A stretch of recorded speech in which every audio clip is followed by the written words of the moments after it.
What is water neutrality? The concept of water neutrality has been around since 2006 to 2008, and some definitions have been offered to explain what water neutrality is.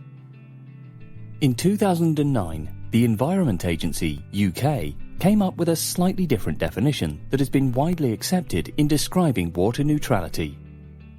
For every new development, the predicted increase in total water demand in the region due to the development should be offset by reducing demand in the existing community.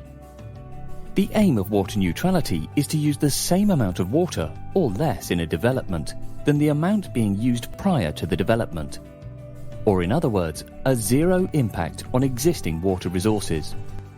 The fundamental benefits of adopting water neutrality are to encourage efficient use of water, reduce carbon emissions, protect the environment, save money, and promote future growth in the UK housing market.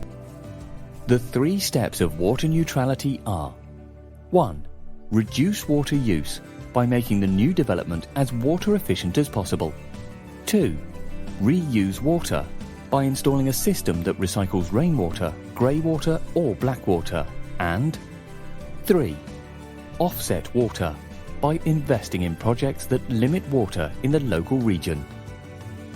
The position statement issued by Natural England confirmed that all new housing and commercial developments in affected areas will need to meet the new Habitat Regulations Assessment (HRA) requirement to implement water neutrality. The region where neutrality is applied will be individual to each development, location or project. However, offsetting for a project must link to the same zone from which the water resources are being taken. So, what does this mean for new developments in the UK construction market? Water neutrality is linked with sustainable and green construction. It will minimise the stress on water resources, the environment, and the infrastructure of the United Kingdom. The concept of water neutrality is not only effective for new developments, it can also be applied to existing residential, commercial, or industrial structures. And this concept can significantly benefit the UK construction industry, financially, socially, and environmentally. The scale of water neutrality can vary from small residential buildings to large industrial developments, and is evaluated for a certain period, like 10 years or 20 years. A study by Water UK shows that about 142 litres are used per capita each day. This means that a family can use about 500 litres of water per day.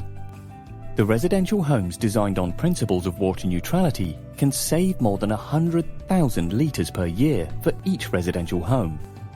Similarly, a study by Waterwise showed that by 2030, the UK construction industry could save 691 million litres of water per day if all residential projects are designed to be water neutral for 10 years.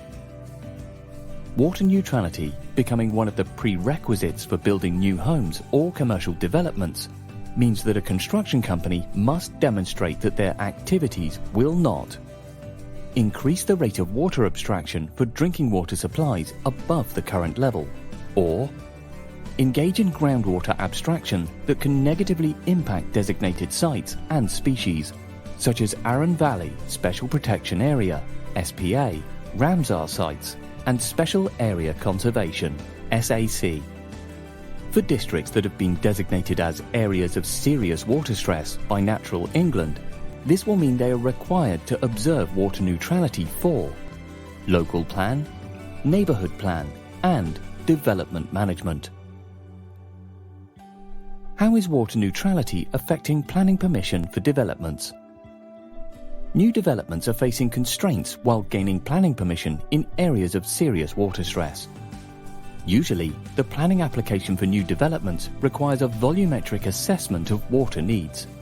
In areas with severe problems, Natural England may impose some objections on the planning application. This requires a detailed assessment that fulfills the obligations of zero stress on the water resource, a limit on water per capita, usually less than 90 litres per day, design for water harvesting systems, and low water usage measures. Construction companies must meet these basic conditions while seeking planning permissions. Their proposed development must follow Habitat Regulations 2017.